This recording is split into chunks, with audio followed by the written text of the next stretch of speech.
Alors que l'amphore est le récipient le plus utilisé dans le commerce méditerranéen, les Romains découvrent le tonneau de bois en Gaule, où les artisans sont réputés pour leur savoir-faire en matière de ferronnerie comme de menuiserie.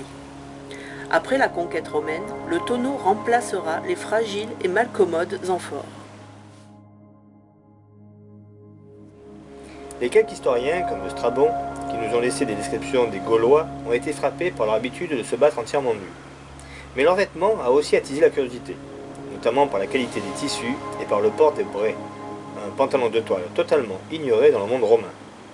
C'est du mot brae, braca en latin, que nous vient le mot braguette.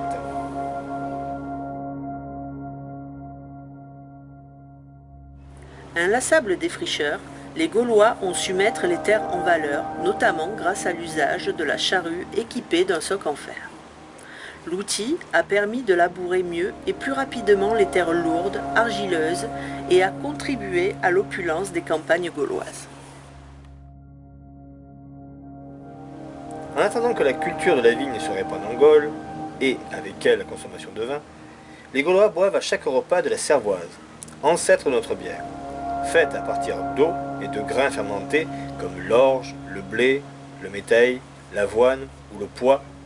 La cervoise restera en usage durant des siècles, mais rapidement, les Gaulois prirent goût, sans aucune modération, nous dit Pline, au vin venu d'Italie. Les Romains l'appelaient le valus, et cette invention remarquable est attestée par l'historien Pline l'Ancien dans son Histoire naturelle.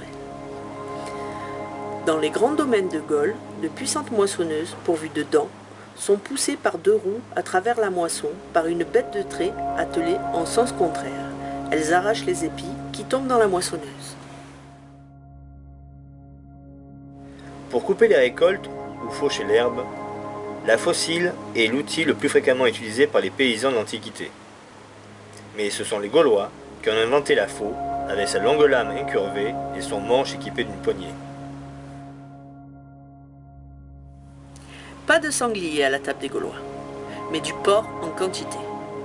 Avant même l'apparition de la gastronomie française, les Gaulois sont passés maîtres dans la salaison des jambons et la confection de toutes sortes de charcuteries, dont la réputation est grande jusque sur les marchés de Rome. Si l'on en croit Pline l'Ancien, les Gaulois ont réinventé le savon, ce qui est très discutable. On sait en revanche qu'ils utilisaient un savon spécial à base de cendres de hêtre et de suif de chèvre pour se laver et se colorer les cheveux, en blond ou en roux, afin d'effrayer les ennemis au combat. Depuis la plus haute antiquité, les guerriers se protègent le corps avec des armures faites le plus souvent de cuir ou de plaques de métal. Mais ce sont les Gaulois, habiles artisans des métaux, qui les premiers ont confectionné des cottes de mailles plus souples et plus légères. Les guerriers gaulois se battaient le plus souvent nus, et le port d'une cotte de maille, qui restait un objet rare et précieux, ne s'est répandu que très lentement.